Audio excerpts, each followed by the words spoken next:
Hello, everyone. Tonight we're stepping quietly into the life of a young boy born into the rigid world of the samurai.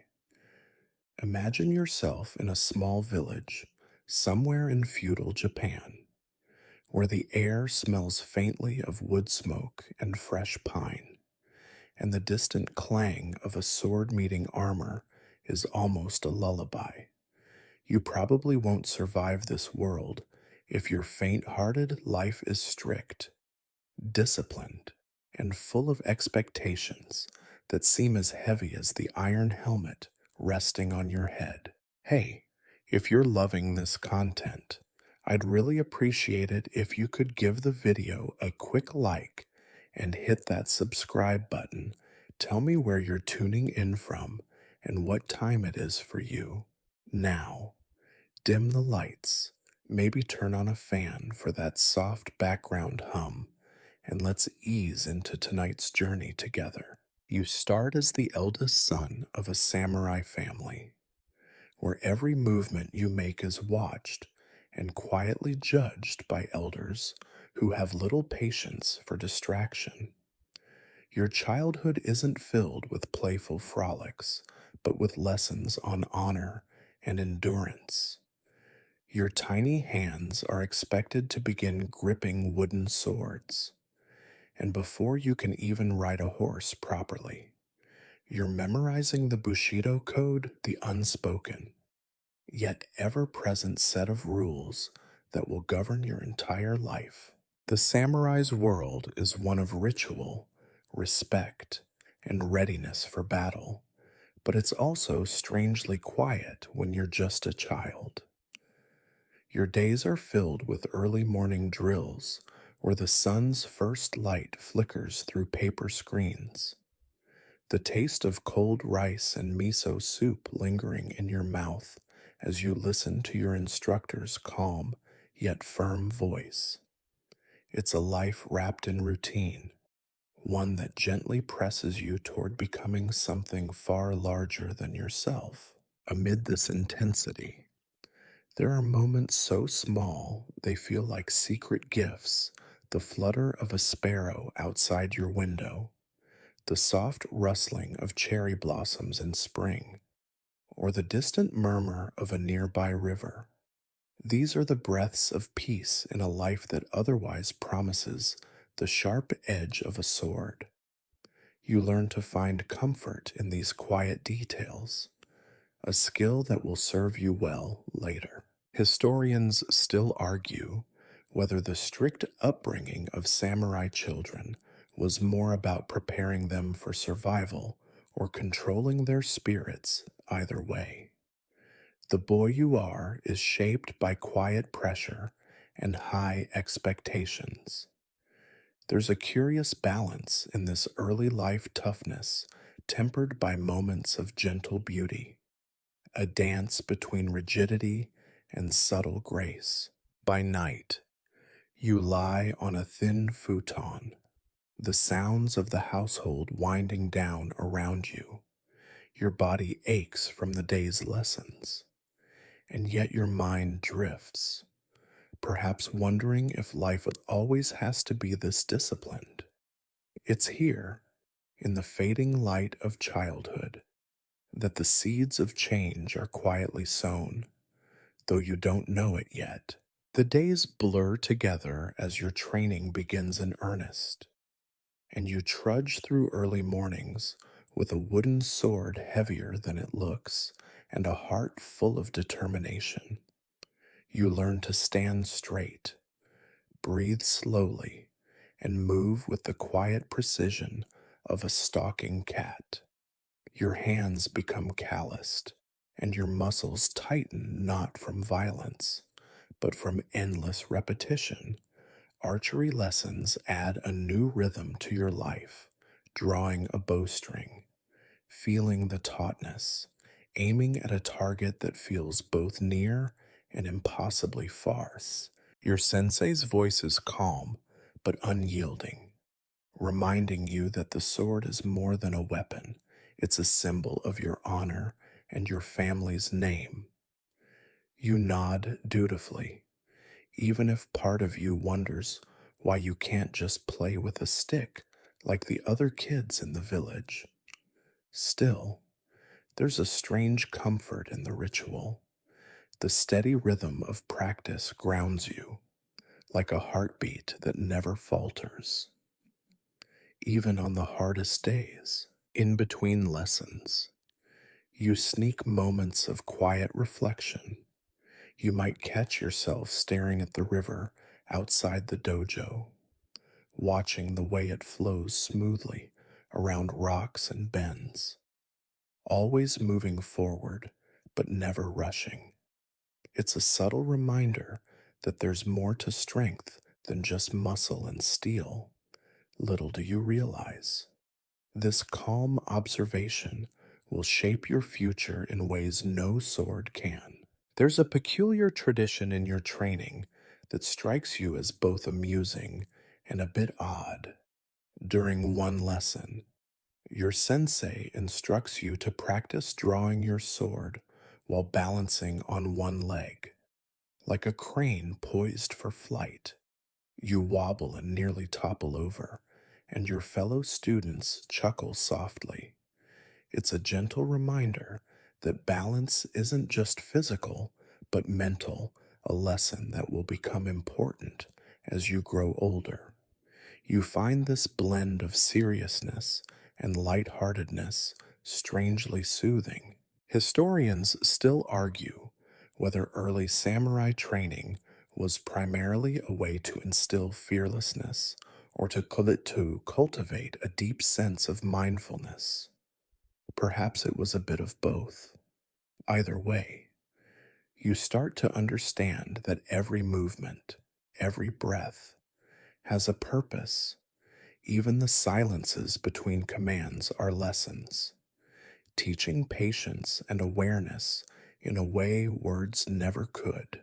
Your evenings are often spent reviewing the day's lessons with your father, a stern but caring man who expects excellence yet shares stories of his own youthful mistakes. You listen closely, sometimes catching the faintest smile when he recounts a clumsy duel or a missed step during a tea ceremony, though the latter remains a mystery to you at this point. There's a world beyond swordsmanship hinted at in his stories, a world you will soon come to explore. As the sun sets and the lanterns flicker, you lie down again on your futon, muscles tired, but your mind swirling with the day's lessons. The weight of the wooden sword seems lighter now, almost like a trusted companion. You don't know it yet, but this early training is only the beginning of a much quieter journey ahead. The samurai code, Bushido, slowly unfolds before you like a delicate scroll, each word carrying weight far beyond its simple sound. It isn't just about fighting well, it's about living well, though that life is wrapped tightly in discipline, loyalty, and an almost quiet dignity. You begin to memorize phrases that speak of courage, honor, benevolence, and respect, feeling them settle inside you like seeds waiting to grow. It's a code whispered in the early morning mist and hammered into your bones with every lesson. Bushido demands more than skill with a blade. It asks you to be calm in chaos and gentle in strength. The balance between power and peace feels almost like a secret dance you must learn without missteps. At times, you catch yourself wondering how anyone could live by such exacting rules every single day. Still, it's this very framework that gives your life its rhythm and, oddly enough, a sense of comfort. There's a slightly amusing side to all this solemnity. For instance, one day your instructor insists that the way you bow is not just about respect, but about demonstrating humility without losing face and art form in itself. You practice bowing so many times, your legs begin to protest, and a classmate jokingly calls it the ancient dance of the sleepy samurai. You laugh softly, the sound almost lost beneath the rustle of silk robes and the distant clang of armor. Historians still argue whether Bushido was a strict set of rules from the start or more of a guiding spirit shaped over centuries. Some say it was more poetry than law, a flexible framework that adapted as much as it instructed. Either way, it becomes clear that Bushido isn't just something you follow, it's something that slowly becomes part of who you are, like the quiet rhythm of your own breath. Outside the dojo, life moves in slower rhythms. The village pulses with small, peaceful moments, the aroma of grilled rice cakes wafting from a nearby stall, the faint melody of a bamboo flute drifting in the evening breeze. These sensory details contrast sharply with the seriousness of your training. They remind you that honor isn't only found in battle, but in simple, everyday grace. Your family gatherings are filled with quiet conversations about loyalty and duty, often punctuated by a soft clink of sake cups or the shuffle of sliding doors. The elders speak in measured tones, their words layered with meaning you're only beginning to understand. You realize that Bushido's demands stretch far beyond the battlefield into every corner of life, how you treat your servants, how you speak to your parents, even how you carry yourself while walking through a garden. By the end of the day, as you prepare for sleep, the samurai code feels less like a heavy burden and more like a steady companion, one that will guide you through the noisy uncertainties of youth and beyond. There's a quiet peace in this acceptance. Even if the road ahead remains winding and unknown, you find yourself standing on a misty field for the first time in a real battle, the dawn barely breaking through a curtain of fog. The ground beneath your feet is soft with dew, and the air carries the faint scent of earth and pine needles. Your heart pounds not just from fear, but from the strange exhilaration of being part of something so much bigger than yourself. This is no longer practice. This is the moment when all your training will be tested. Around you, armored figures shift quietly, their movements practiced but tense. The clash of metal is still a distant promise, a thunder you can't yet see, but know is coming. You grip your sword tighter, the leather wrapping rough against your palm. Your mind is oddly clear, focused entirely on the rhythm of your breath and the soft whisper of the wind through the trees. There's an unspoken camaraderie among the warriors, a shared understanding that today will mark each of you in some way. You glance at your fellow samurai faces calm, eyes sharp. You wonder briefly how many of them are as nervous as you feel. Maybe none, or maybe all. It's hard to tell beneath the masks of steel and silence. Historians still argue whether the early samurai battles were chaotic melees or carefully orchestrated dances of strategy and patience. In your experience, it feels like a bit of both, moments of frantic movement punctuated by long, tense pauses. The calm before the storm stretches endlessly, every second feeling both like an eternity and a fleeting instant. Then the sound of distant drums breaks the quiet. The clash begins. You move with surprising grace, your sword slicing through the mist and air. The weight you once felt now feels like an extension of your arm, your movements almost automatic. The world narrows to the feel of your blade and the steady beat of your heart.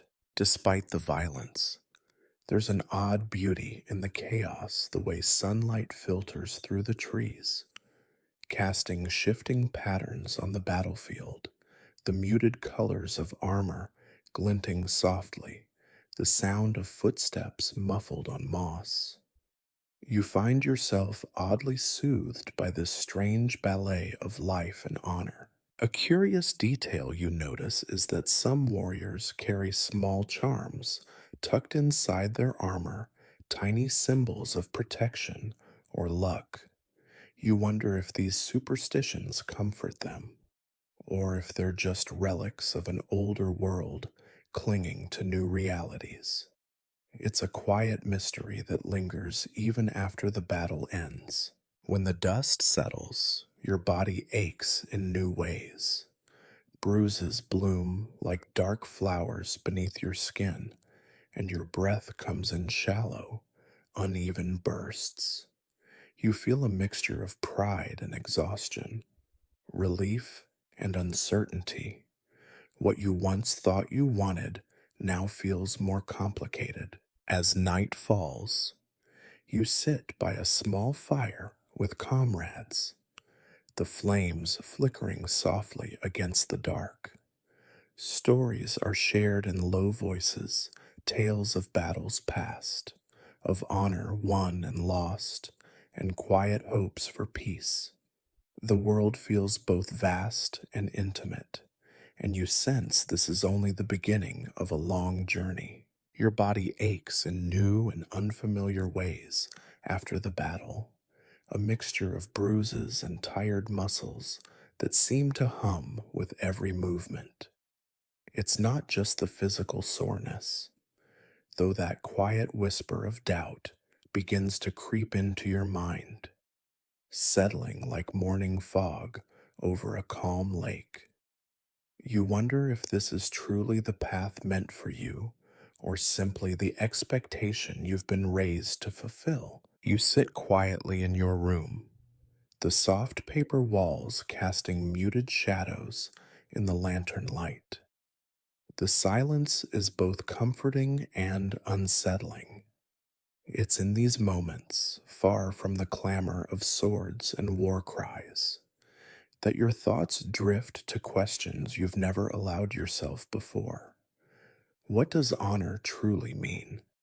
Is it only about victory in battle, or could it be something gentler? You recall an old story your mother once told you about a warrior who found peace not on the battlefield, but in the quiet of a garden, tending to tea leaves and calm conversations. At the time, you dismissed it as fanciful, but now it seems to echo softly in your heart. Could there be a life beyond the clash of steel, one shaped by stillness rather than strife? Historians still argue whether such reflections were common among samurai or rare moments of personal doubt. Some suggest the rigid structure of Bushido left little room for questioning, while others believe that even the fiercest warriors harbored secret desires for peace. Either way, you feel this gentle uncertainty beginning to take root. There's also the curious matter of healing. Your wounds are tended with a mixture of herbal poultices and ancient prayers, rituals that blend the physical and spiritual. The scent of crushed camellia leaves and sandalwood fills the air as you lie still, the pain dulling beneath the careful hands of a healer. It's a quiet reminder that even warriors need care and rest. During this time, you observe your fellow samurai as they too grapple with the aftermath of battle. Some retreat into stoic silence, while others share stories that mix humor and pain, easing the tension with gentle laughter. It strikes you how resilience isn't always about strength, but sometimes about knowing when to be vulnerable. As days pass, you notice a subtle shift within yourself. The fire to prove your valor flickers, replaced by a growing curiosity about quieter pursuits. Your gaze lingers longer on the patterns of tea steam rising in the morning light, and the rhythm of water pouring into delicate porcelain cups begins to soothe something restless inside you. You don't speak of these thoughts yet. Instead, you focus on recovery, knowing the path ahead is still uncertain, but feeling, for the first time, a gentle openness to what might come. With time, you begin to rise through the ranks of your clan, each promotion a quiet nod to your skill and dedication. The ceremonies are formal and measured, marked by the exchange of finely crafted swords and embroidered robes, but beneath the pomp, there's a steady pulse of expectation. You carry the weight of your new titles like an extra layer of armor visible to others, but heavy on your own shoulders. Your name begins to circulate in the halls where lords and samurai gather, a whisper here, a respectful bow there. It's an odd feeling. This slow climb up a ladder built on honor and duty. You find yourself attending more formal events, walking the narrow paths of politics with cautious steps, your once simple world growing more complex with every passing day. There's a certain humor in your rising status. At a feast celebrating your latest promotion, you notice the careful etiquette involved in sipping sake without spilling a drop, the delicate dance of conversation where every word is measured and every silence loaded with meaning. You chuckle softly to yourself. Here you are, once a clumsy boy, now a player in a game far more intricate than sword fights. Historians still argue how much influence mid ranking samurai really wielded, caught between the demands of their lords and the traditions of their class. Some say they were mere pawns. Others insist they shaped the course of events quietly but decisively. For you, it feels like both. You learn to navigate this world of subtle power with patience and a hint of amusement. Among these formalities, you begin to notice how the rigid discipline of battle contrasts sharply with the social graces required in court. Armor and kimono seem like worlds apart, one heavy and protective, the other light and delicate.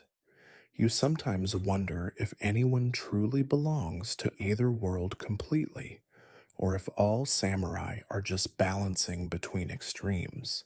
Your days are filled with training, yes, but also with teaching younger warriors, advising on strategy, and occasionally sipping tea in moments stolen between obligations.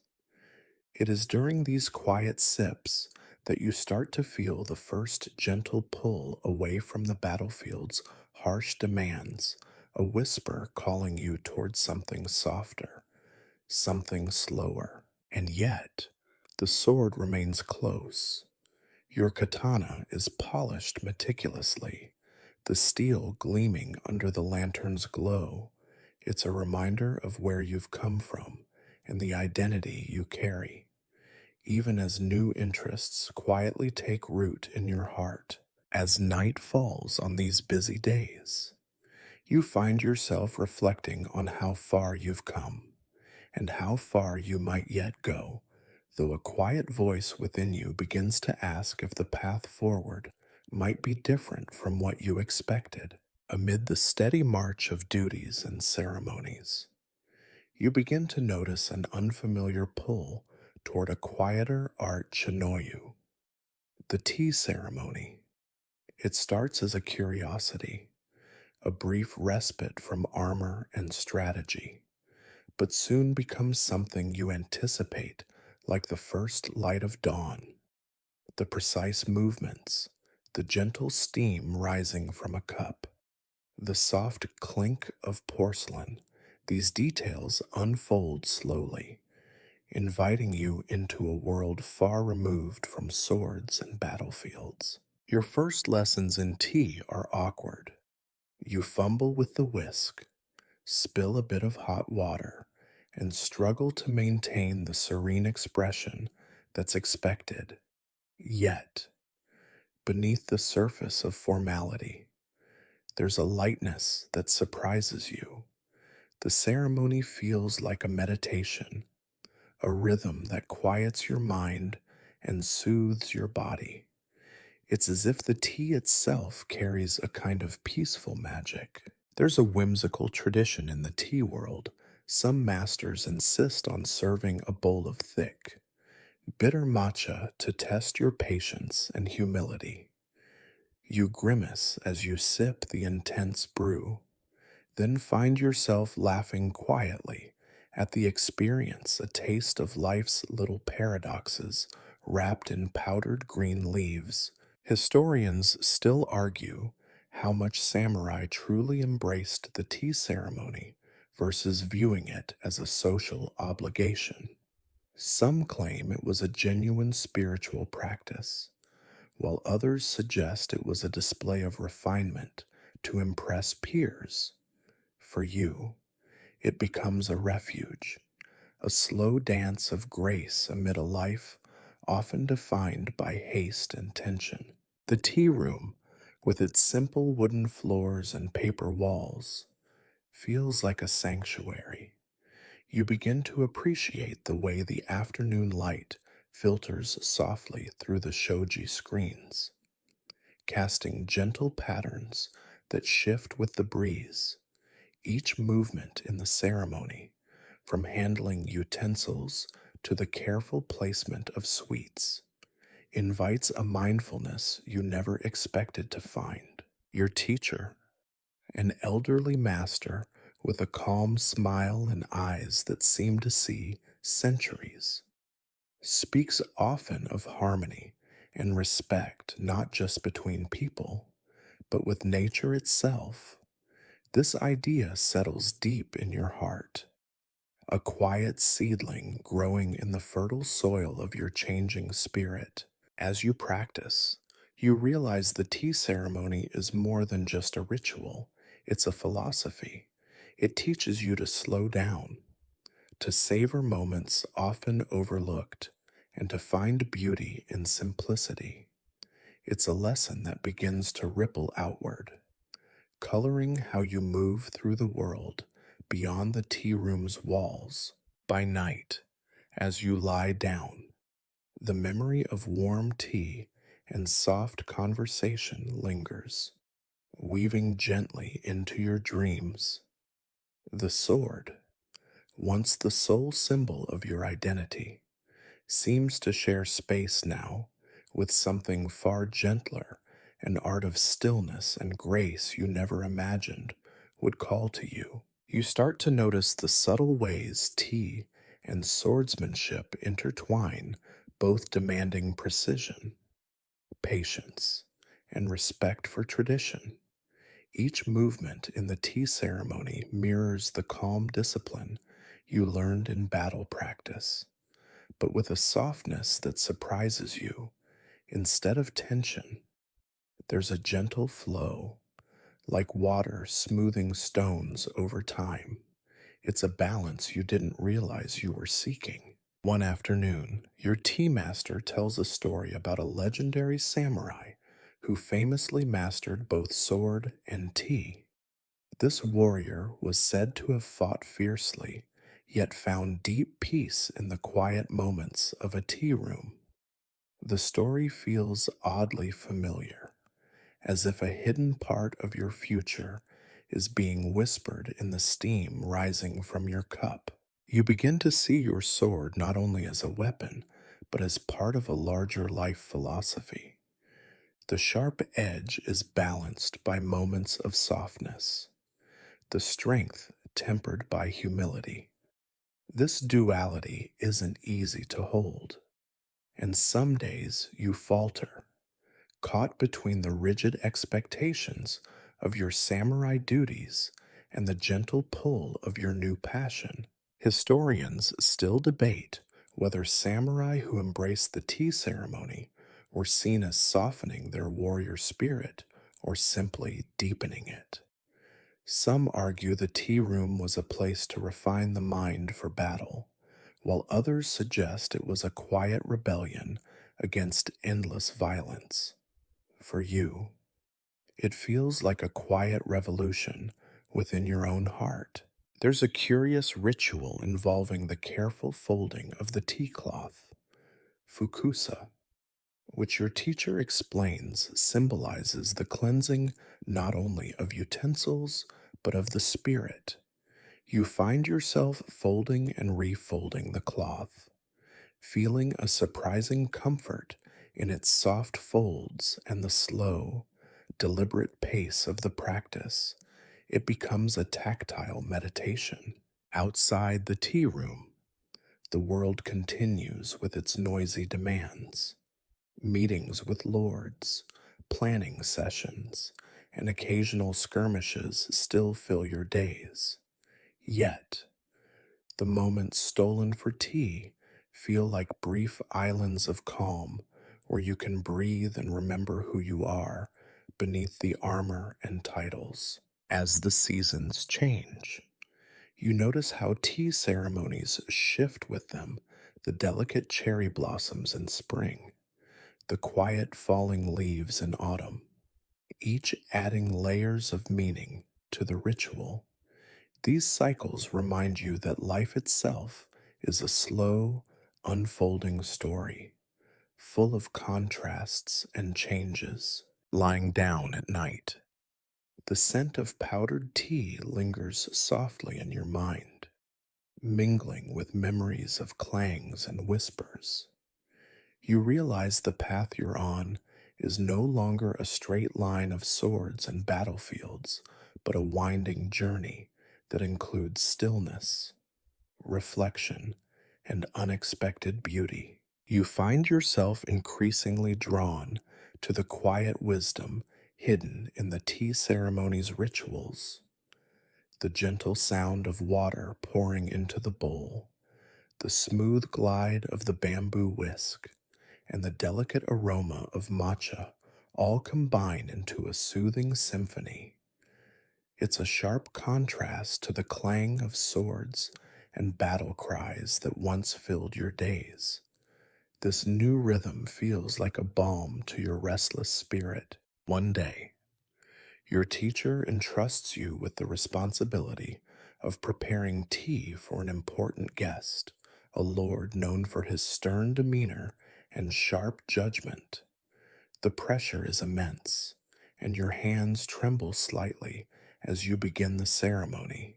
Yet, as you move through each precise step, a calmness settles over you, washing away doubt. The moment becomes less about perfection and more about presence. There's an amusing story you hear about this lord who once spilled an entire cup of tea during a ceremony but refused to show irritation, instead, turning the mishap into a lesson about impermanence. You smile quietly at the thought perhaps even the most serious among them need reminders to laugh softly at life's little slips. Historians still debate whether tea ceremonies were ever truly private moments or elaborate performances meant to convey status and power. Some argue that every gesture was carefully calculated, while others believe the practice offered genuine spiritual respite. Your experience suggests it can be both, depending on who's behind the teacup in these moments. You begin to appreciate the layered complexity of samurai life, the public displays of strength balanced by private retreats into art and philosophy. It becomes clear that the tea ceremony is a way to connect not only with others, but with yourself, a mirror reflecting your changing inner landscape. Outside the tea room, the seasons continue their quiet procession. You notice how the tea garden shifts with the weather, the soft crunch of frost on leaves in winter, the gentle hum of cicadas in summer. These natural sounds blend with the ceremony's quiet rituals, creating an immersive experience that grounds you in the present. As you prepare for sleep, you feel a gentle settling of your thoughts. The sword may still rest by your side, but the soft glow of the tea room's lantern feels just as essential. It's a symbol of balance between action and stillness, strength and gentleness, duty and personal peace. Days turn into weeks, and the tea ceremony becomes more than a pastime. It becomes a new way of seeing the world. You notice the small details you once overlooked, the way sunlight filters through the leaves, casting dappled shadows on the ground, the soft creak of wooden floors underfoot, the delicate dance of steam rising from a freshly poured bowl of tea. These simple moments, once ignored in favor of grand battles and honor, now carry profound meaning. Your fellow samurai begin to notice your shifting interests. Some raise eyebrows, perhaps unsure if this quiet obsession is a sign of weakness or wisdom. Others, secretly curious, ask you questions about the ceremony's rituals, eager to understand this gentle art that seems so different from the warrior's path. You find yourself becoming a bridge between worlds, a warrior who speaks the language of stillness. There's a charming story told among the tea masters about a warrior who once fell asleep during a ceremony, only to dream of floating among cherry blossoms. The dream was interpreted as a blessing, a sign that true peace lies beyond the sword's edge. You find comfort in this tale, imagining yourself drifting softly in a similar reverie, far from the noise of battle. Historians still argue how much influence tea culture had on samurai politics and society. Some suggest it was a tool of diplomacy and power, while others see it as a genuine spiritual practice that softened the warrior's heart. For you, it becomes both a practice that grounds you and a subtle act of rebellion against relentless violence. You notice how the tea ceremony encourages a deep awareness of impermanence. Every bowl is unique, every gathering fleeting. This understanding seeps into your daily life, teaching you to savor each moment and release attachments gently. It's a lesson that feels both humbling and freeing. As evening falls, you prepare your tea with careful hands, the familiar rituals soothing your mind and body, the quiet clink of utensils, the soft steam curling upward, and the gentle warmth of the bowl in your palms become a lullaby of sorts, one that carries you closer to sleep. Wrapped in the calm embrace of tradition and reflection, your dedication to the tea ceremony deepens, and with it, your understanding of its subtle complexities grows. You begin to study the origins of the ritual, how it evolved from simple gatherings among monks and merchants into the refined art embraced by samurai and nobility alike. The history is rich with stories of masters who sought not only to perfect technique, but to capture the very essence of tranquility and respect. One day, you learn about Sen no Rikyu, the revered tea master whose influence shaped the ceremony into what it is today. His emphasis on wabi sabi, the beauty of imperfection and simplicity, resonates deeply. You realize your own fumbling hands and occasional missteps are part of the path, reminders that perfection is neither attainable nor necessary. There's a light-hearted anecdote about Rikyu's strictness. He reportedly once rejected a beautiful tea bowl simply because it was too ornate, preferring humble ceramics with quiet character. You smile at this sometimes. Less truly is more, especially when it comes to calming a restless mind. Historians still debate the extent to which Rikyu's philosophies were political statements as much as spiritual guidance. Some view his emphasis on austerity as a subtle critique of the excesses of his time. Others see it as a pure pursuit of beauty and mindfulness. Either way, his legacy quietly shapes your evolving practice. You find that the tea ceremonies focus on natural materials, the rough texture of a bamboo whisk.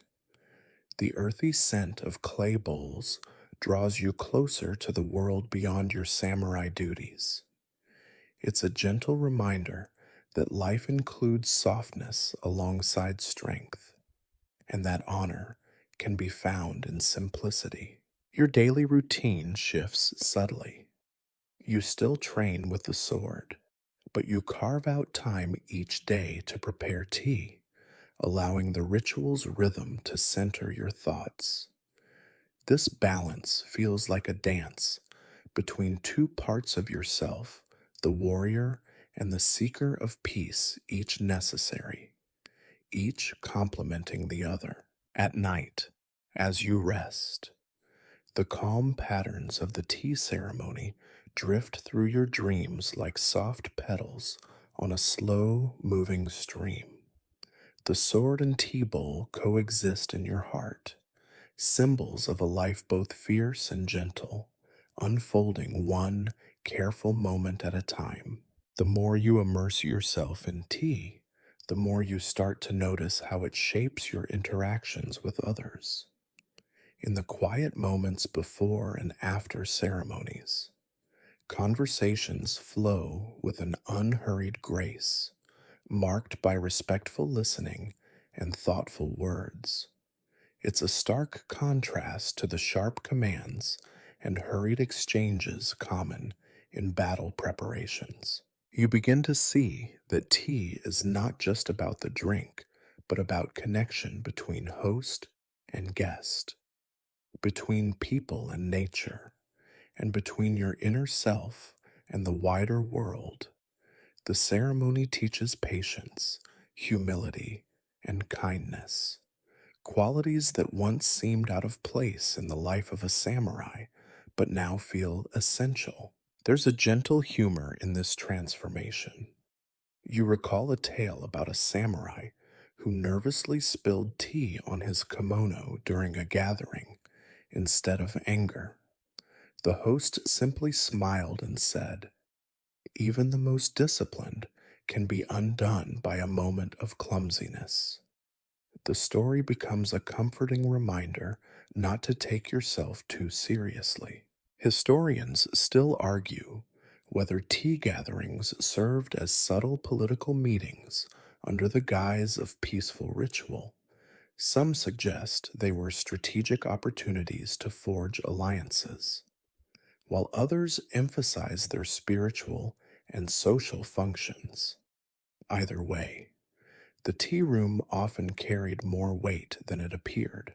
Outside the ceremony, your reputation among fellow samurai subtly shifts. Some admire your newfound calm, others remain skeptical. Yet, you find that your quiet confidence and refined manners open doors previously closed by blunt force alone. You start to notice the parallels between the disciplined movements in tea and the flow of battle strategy. Both require timing, awareness, and adaptability. This awareness deepens your respect for the ceremony, seeing it not as a retreat, but as an extension of your warrior's training.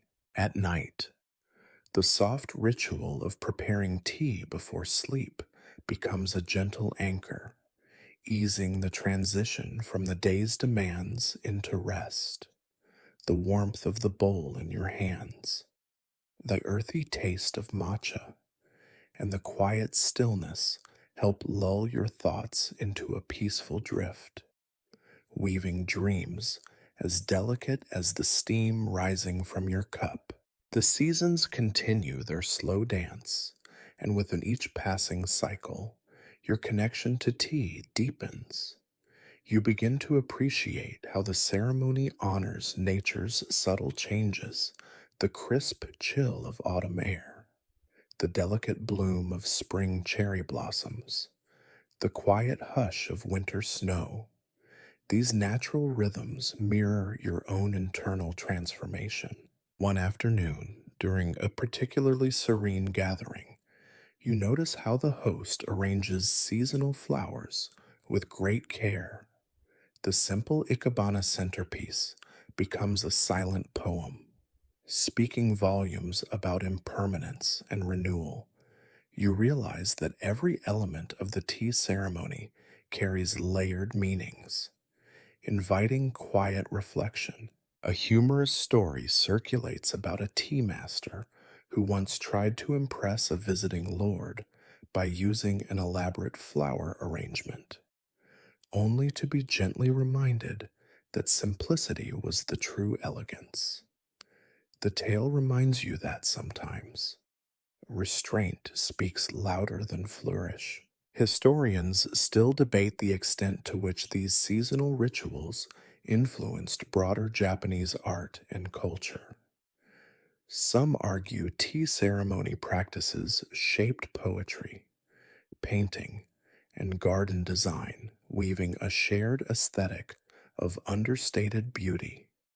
Others suggest these influences flowed the other way. Either way, you feel the ceremony as a thread connecting you to a vast cultural tapestry. As you fold your kimono carefully after each ceremony, you notice how your movements have grown more fluid, less burdened by the tension of earlier days. There's a quiet joy in this ease, a softness emerging beneath your warrior's exterior. Your sword remains nearby, a constant companion, but you find yourself reaching for the tea utensils with equal reverence. This balance between strength and softness begins to define your days, like two sides of the same coin. At night, as you prepare your final cup of tea, the familiar warmth and gentle bitterness soothe you. The quiet rituals wrap around you like a comforting shawl, easing your mind and body toward rest. You feel yourself floating gently on the slow current of time, carried softly between moments. Your growing mastery of the tea ceremony leads you to explore the intricate tools involved. Each item, the chawan, the chasen, the natsume, holds its own history and purpose, crafted with care and meaning.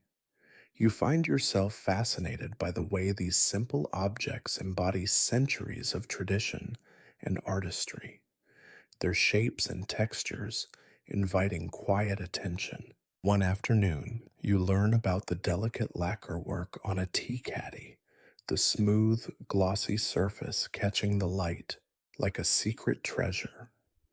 The process of creating such an object is painstaking, requiring patience and skill that mirrors the discipline of your own training. Handling these tools, you feel connected to countless hands that came before you. There's a light-hearted tale about a novice who accidentally used the wrong whisk during a ceremony, producing a foam so thick it surprised even the master. The incident becomes a favorite joke among students, reminding everyone that mistakes are part of learning and laughter. Historians still debate whether samurai valued these utensils primarily for their aesthetic qualities or for their symbolic significance in ritual practice. Some argue that beauty was a means to inspire mindfulness, while others see the objects as markers of social status. In your experience, the tools feel like bridges between art and utility, past and present. You notice how caring for the utensils teaches you mindfulness beyond the ceremony itself. Cleaning each piece becomes a meditation, a moment to slow down and appreciate the tactile sensations, the cool smoothness of ceramic, the gentle flexibility of bamboo. This simple act deepens your appreciation for the ceremony's quiet complexity. Outside the tea room, the world often feels chaotic, but the deliberate care you give these objects offers a small island of calm. It's a reminder that even in turmoil, beauty and order can be found in the smallest details. As night falls, you cradle your favorite tea bowl, feeling its familiar weight and texture.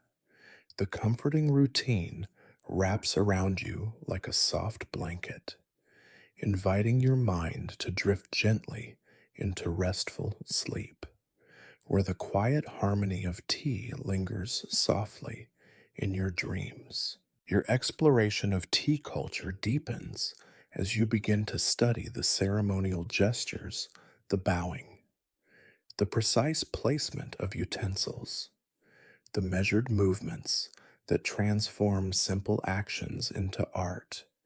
Each gesture carries meaning, a silent language of respect, humility, and mindfulness. You practice these motions repeatedly, finding in their repetition a soothing rhythm that calms your mind. One day, your teacher explains the significance of the timi, the sequence of steps that structure the entire ceremony. You realize it's not just about memorizing motions, but embodying a philosophy, an invitation to slow down and appreciate the present moment with full attention.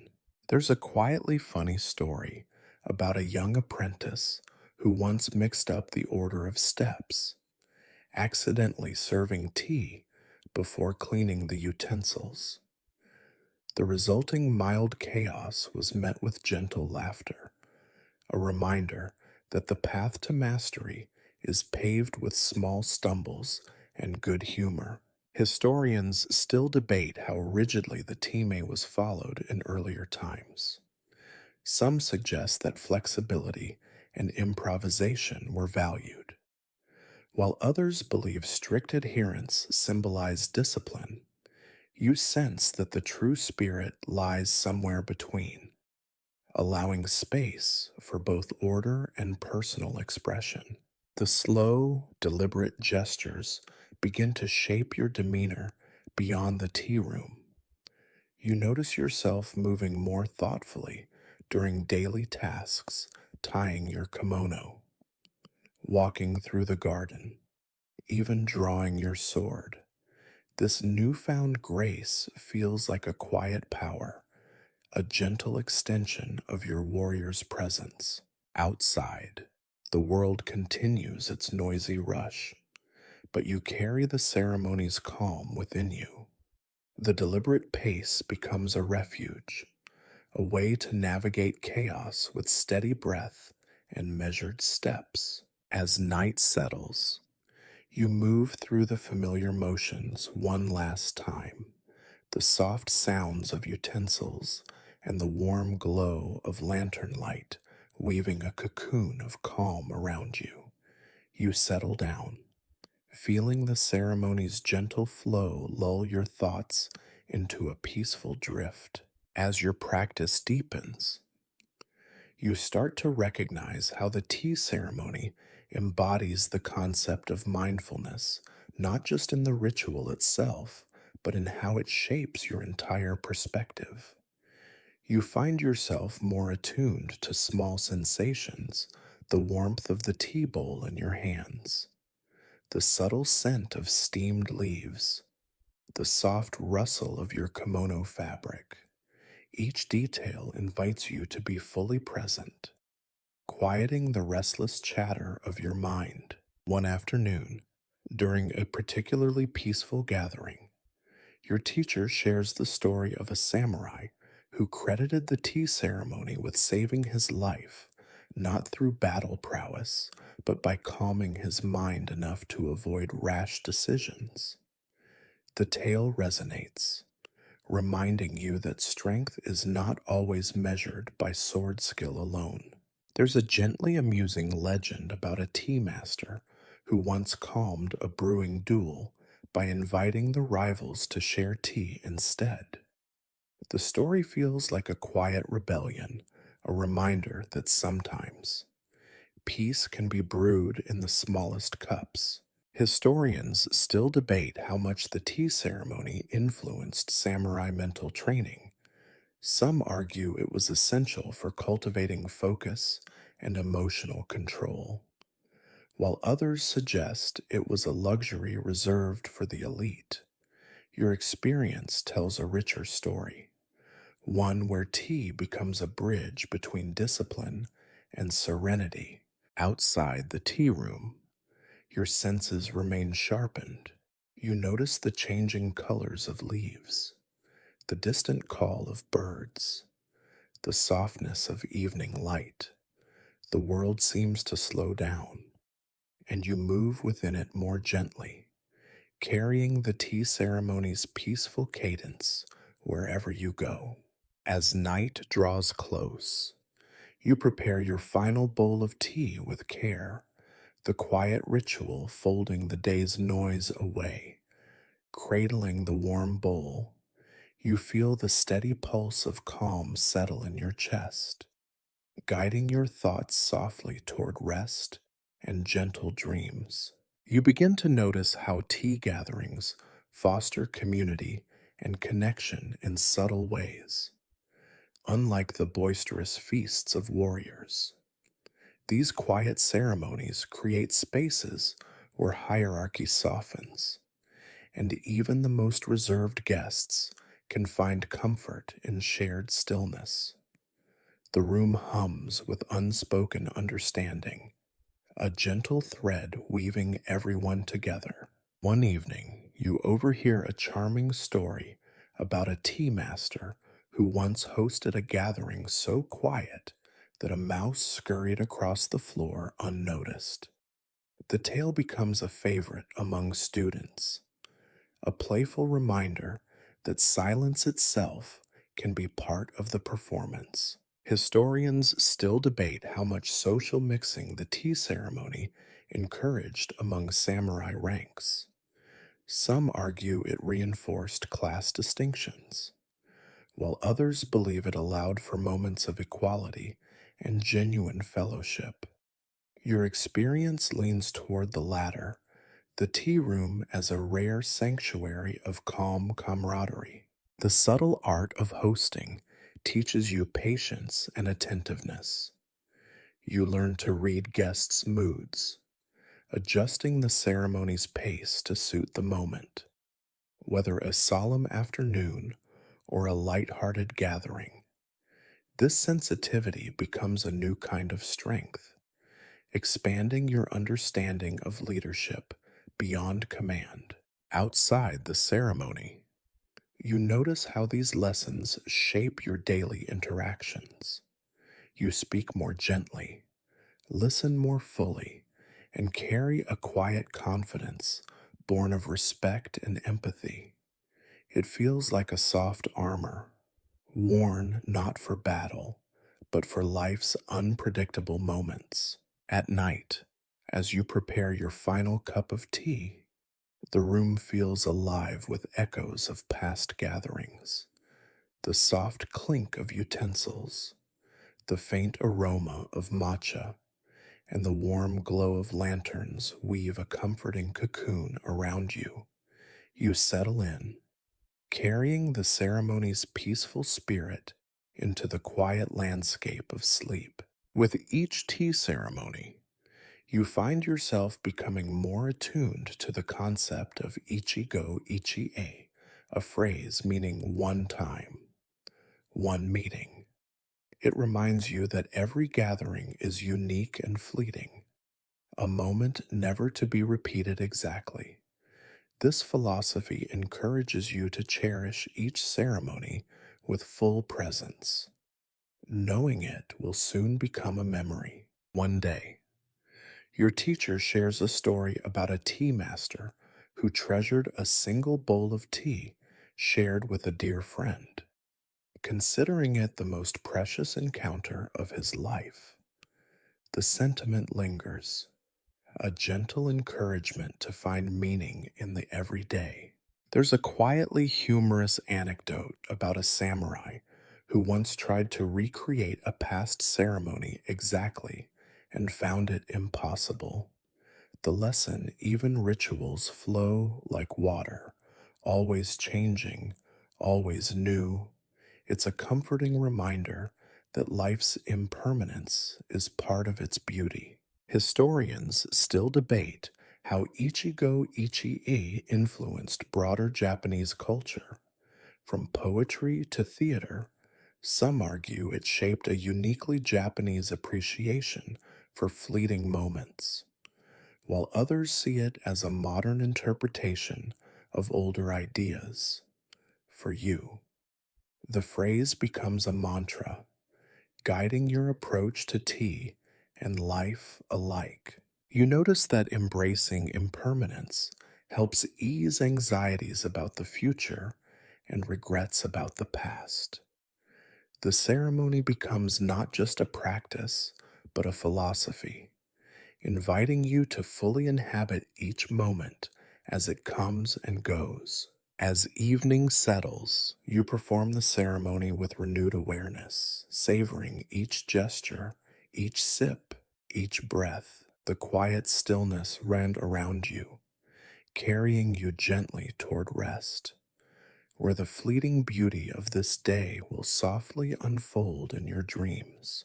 The seasons turn again, and you notice how the tea ceremony adapts to each time of year, from the light, refreshing bowls in summer to the warm, comforting preparations of winter. The ritual reflects nature's cycles with subtle grace. You begin to anticipate these seasonal shifts, finding comfort in their steady rhythm. One crisp morning, you learn about the special tea gatherings held during the cherry blossom season.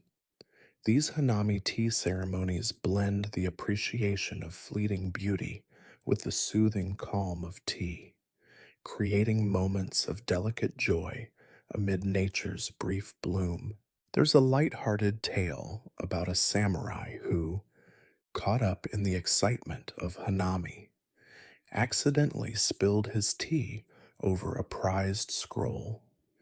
The gentle laughter that followed reminds you that even in moments of grace, life keeps a playful sense of humor. Historians still debate how closely tea ceremonies were tied to seasonal festivals.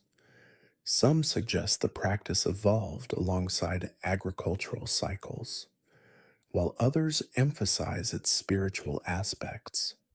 Either way, the connection deepens your appreciation for how tea links people to the world around them. You find yourself more attentive to the subtle changes in temperature, light, and scent. These details enrich your experience, making each ceremony feel fresh and alive. The ritual becomes a quiet celebration of nature's ever changing beauty. As night falls, you prepare your tea with the gentle knowledge that each cup carries the spirit of the season.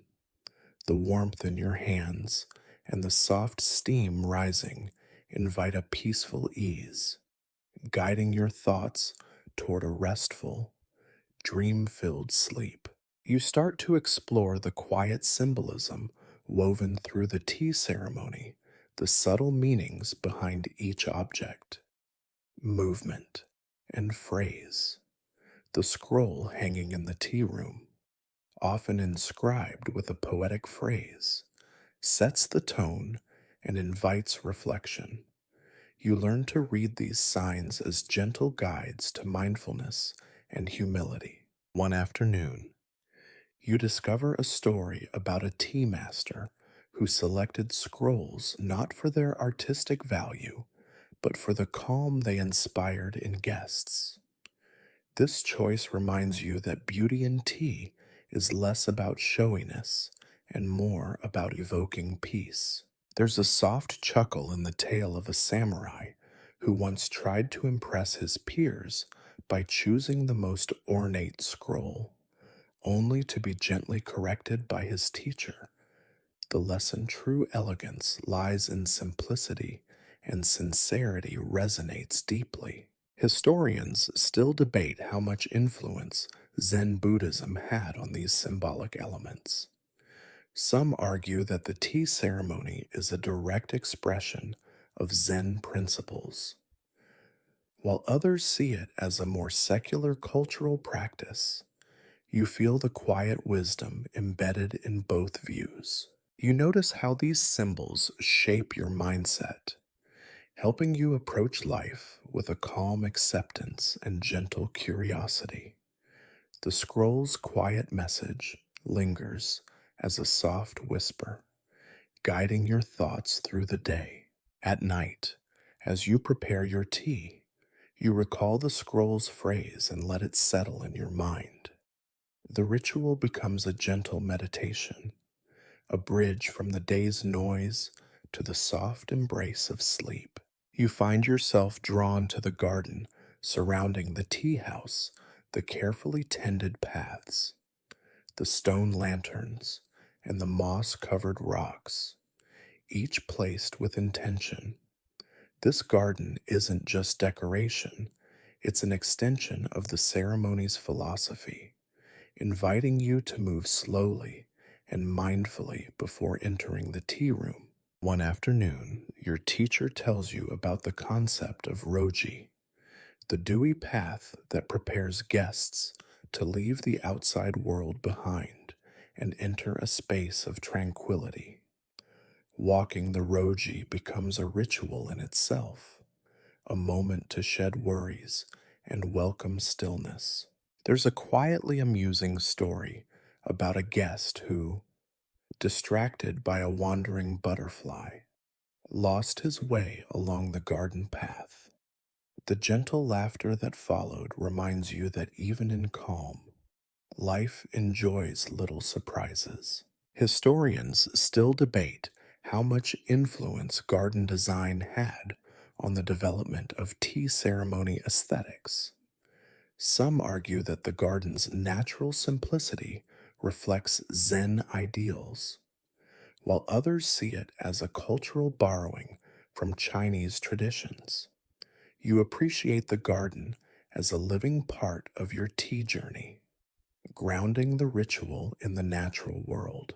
As you walk the garden path in the soft morning light, you feel the tension of your former life dissolve. The quiet rustle of leaves, the cool touch of moss beneath your feet, and the distant song of birds weave a calming melody that settles your spirit.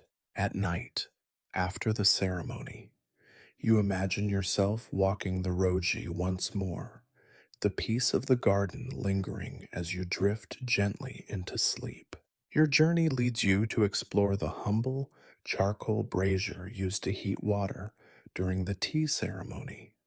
Though simple, it holds a crucial role in setting the pace and mood.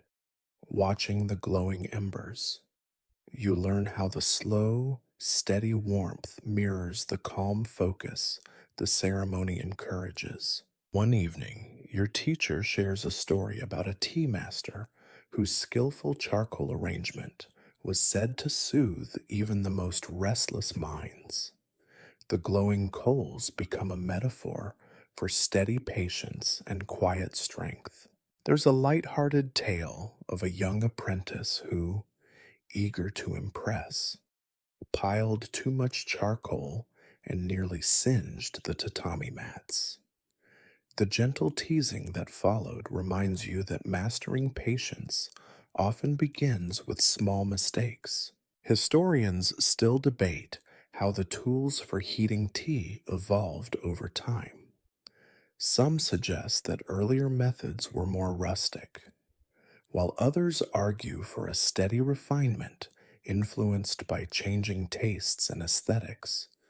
You appreciate how even the simplest element of fire holds its own quiet story. As you watch the embers flicker, you feel your breath slow and your mind soften.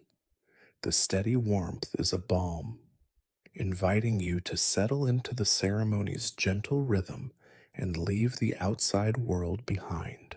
At night, as the charcoal's glow fades, you imagine the warmth lingering beneath your skin, carrying you gently into the calm of sleep. You begin to understand the importance of silence during the tea ceremony, how it isn't just the absence of sound, but a space where attention deepens and presence unfolds. This silence, far from being empty, hums with subtle energy, allowing every movement and gesture to speak. One afternoon, your teacher tells a charming story about a tea gathering so quiet that even the wind seemed to hold its breath. The guests felt connected in a way words couldn't capture, bound by the shared calm. There's a gently humorous anecdote about an apprentice who, caught in the stillness, tried to suppress a sneeze, creating a moment of muffled laughter that broke the tension just enough. It's a reminder that silence can be tender, playful, and human. Historians still debate how the emphasis on silence in tea ceremonies relates to broader Japanese cultural values. Some see it as rooted in Zen meditation, while others view it as a social tool for fostering respect and focus. You find the semblance to be a living thing, shaping the experience in subtle ways. Outside the tea room, you notice moments of silence unfolding naturally in the quiet crackle of fire, the soft fall of snow, the pause before dawn. These pauses feel like gentle invitations to breathe and reset. As night deepens, you welcome the soothing silence of your surroundings, letting it cradle your thoughts and carry you peacefully into rest. Your practice leads you to appreciate the subtle art of serving sweets during the tea ceremony. These delicate confections, often crafted from sweet bean paste, balance the bitterness of the matcha, offering a moment of gentle indulgence amid the ritual's calm. You savor the way each sweet is designed to complement not just taste, but the season's mood. One afternoon, your teacher shares a story about a confectioner whose creations were so exquisite they were said to inspire poetry among samurai guests. The sweets become little works of edible art, crafted with care and intention. There's a quietly phony tale of a guest who once tried to hide his sweet because he thought it was too fancy to eat, only to be gently encouraged by the host to enjoy the moment. The story reminds you that the ceremony welcomes both reverence and lightheartedness. Historians still debate how the tradition of serving sweets alongside tea evolved. Some suggest it began as a practical way to balance flavors, while others see it as part of a broader cultural emphasis on harmony and balance. You appreciate the sweets as a sweet pause, a moment to savor simplicity. Outside the ceremony, you find yourself more aware of small pleasures, seasonal fruits, fresh bread, the comforting warmth of a favorite treat. These moments echo the tea ceremony's invitation to slow down and savor life's gentle gifts. As night falls, you enjoy your own quiet sweet, the soft flavors lingering as a gentle close to the day and a soft ushering toward rest. You start noticing how the simple tea bowl, or chowan, holds a world of meaning. Each bowl's shape, texture, and glaze tells a story, some rough and rustic, others smooth and refined. Handling these bowls teaches you to appreciate imperfection and the beauty of natural materials. One day, your teacher shares the story of a tea master who prized a cracked bowl so much that he believed its flaws gave it soul. The idea that imperfection can enhance beauty feels like a quiet rebellion against perfection's pressure.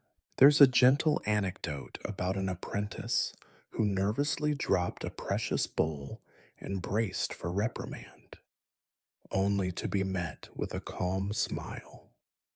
The lesson: mistakes are part of the journey, not failures to fear. Historians still debate how the aesthetics of tea bowls developed over centuries. Some argue the rough, earthy styles reflect Zen values of simplicity, while others see a blend of influences from Chinese ceramics and local Japanese tastes. You find yourself drawn to the stories these bowls quietly hold. Outside the tea room, you begin to notice beauty in everyday objects: the worn wooden floorboards, the chipped edge of a favorite cup. This new appreciation softens your view of the world, inviting gentleness and acceptance. As night draws near, you cradle a warm bowl of tea, feeling connected to centuries of hands that shaped and cherished these humble vessels. The quiet comfort of this link wraps around you like a soft blanket, guiding your thoughts toward peaceful sleep. You start noticing how the simple tea bowl, or chowan, holds a world of meaning. Each bowl's shape, texture, and glaze tells a story, some rough and rustic, others smooth and refined. Handling these bowls teaches you to appreciate imperfection and the beauty of natural materials. One day, your teacher shares the story of a tea master who prized a cracked bowl so much that he believed its flaws gave it soul. The idea that imperfection can enhance beauty feels like a quiet rebellion against perfection's pressure. There's a gentle anecdote about an apprentice who nervously dropped a precious bowl and braced for reprimand, only to be met with a calm smile. The lesson: mistakes are part of the journey, not failures to fear. Historians still debate how the aesthetics of tea bowls developed over centuries. Some argue the rough, earthy styles reflect Zen values of simplicity, while others see a blend of influences from Chinese ceramics and local Japanese tastes. You find yourself drawn to the stories these bowls quietly hold. Outside the tea room, you begin to notice beauty in everyday objects: the worn wooden floorboards, the chipped edge of a favorite cup. This new appreciation softens your view of the world, inviting gentleness and acceptance. As night draws near, you cradle a warm bowl of tea, feeling connected to centuries of hands that shaped and cherished these humble vessels. The quiet comfort of this link wraps around you like a soft blanket, guiding your thoughts toward peaceful sleep. You begin to appreciate the soft sounds of the tea ceremony, the gentle clink of utensils, the whisper of cloth as you wipe the tea bowl, and the faint pouring of hot water. These subtle noises become a calming soundtrack, grounding you in the present moment. One evening, your teacher shares a story about a master whose ceremonial movements were so smooth. The only sounds were the softest whispers of ritual. Guests describe the experience as almost hypnotic, a lullaby in motion. There's a lightly amusing anecdote about an apprentice who once knocked over a tea scoop, creating a small clatter that broke the ceremony's silence and drew a gentle smile from the master. It's a reminder that even small mistakes can become moments of warmth. Historians still debate how sound shapes the tea ceremony experience. Some argue that the quiet sounds encourage mindfulness and focus, while others see them as part of the aesthetic balance between action and stillness. You feel the sounds are a bridge between movement and meditation. Outside the ceremony, you notice how everyday sounds rain tapping on leaves. Footsteps on soft earth can also become soothing when noticed with care. These quiet moments build a gentle rhythm that eases your mind. At night, as the ceremony's soft sounds echo in your memory, you feel a gentle peace settle over you, readying your body and mind for a restful sleep. Your journey deepens as you explore the ritual cleansing of tea utensils, a moment of quiet reverence and care. The deliberate, slow washing and wiping symbolize purification not just of objects, but of the mind, preparing you to receive the tea's calm. One day, your teacher tells a story about a tea master whose meticulous cleaning was legendary, said to calm even the most restless guests. The ritual becomes a gentle metaphor for letting go of distractions and welcoming clarity. There's a softly humorous anecdote about an apprentice who once hurried through the cleaning, only to be reminded gently that rushing defeats the purpose. The lesson mindfulness in small actions matters deeply. Historians still debate the origins of these cleansing rituals. Some trace them to Zen Buddhist practices emphasizing purity, while others see influences from Chinese tea traditions. Either way, the act grounds you in the present, a pause of stillness before sharing tea. Outside the tea room, you find moments to bring this mindful cleansing into your day, a slow wash of your hands, a careful cleaning of dishes, transforming routine tasks into quiet meditations. As night settles, you imagine the soft cloth in your hands, the cool water rinsing away worries, leaving only calm. The ritual's gentle rhythm lulls your thoughts toward rest and renewal. You notice how tea ceremonies often conclude with a moment of shared gratitude, the host and guest bowing gently, acknowledging the time spent together. This simple exchange feels like a quiet blessing, a closing note of respect and connection. One afternoon, your teacher shares a story of a tea gathering where a visiting samurai expressed profound thanks, leaving everyone with a sense of peace and goodwill. The gesture is small but meaningful, a final thread weaving everyone's experience together.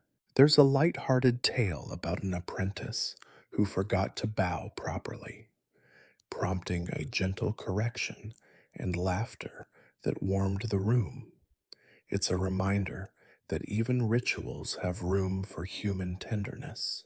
Historians still debate how formalized these closing gestures were in early tea culture.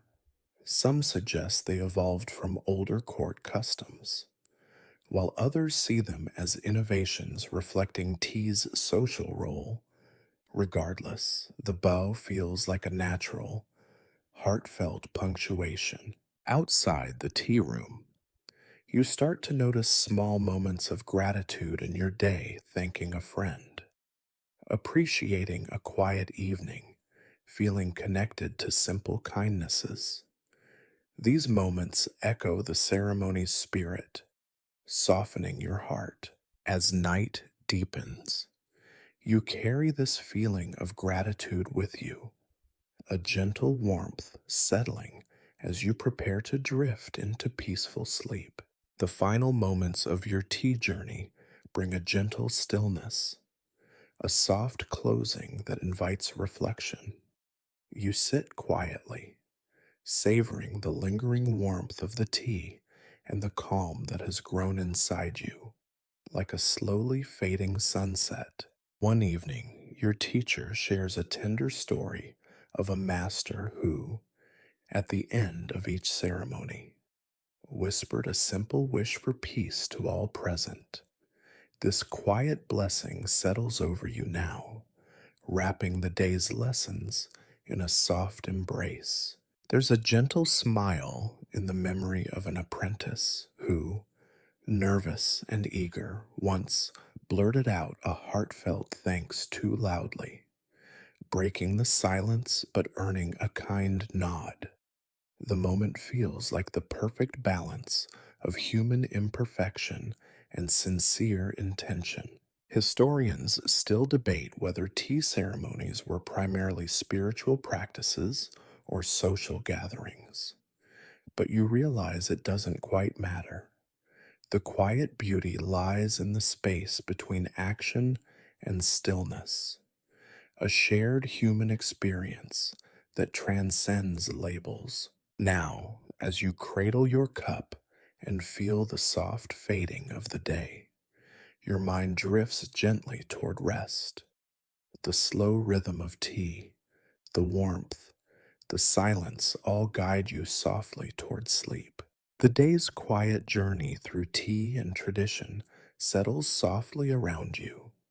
Each moment you shared the gentle clink of utensils, the slow pour of water, the warmth in your hands has woven a calm that stretches outward, touching your breath and your thoughts. You feel the gentle fading of tension, like a whisper carried away by a soft breeze. There is no rush here, only a gradual unfolding of peace. Your mind drifts with the softness of a falling leaf, weightless and unhurried. The memories of the tea garden, the careful ritual, and the shared gratitude all mingle like a gentle lullaby. Breathe slowly now. Let the warmth of the tea linger. The quiet sounds wrap around you, and the calm touch your heart.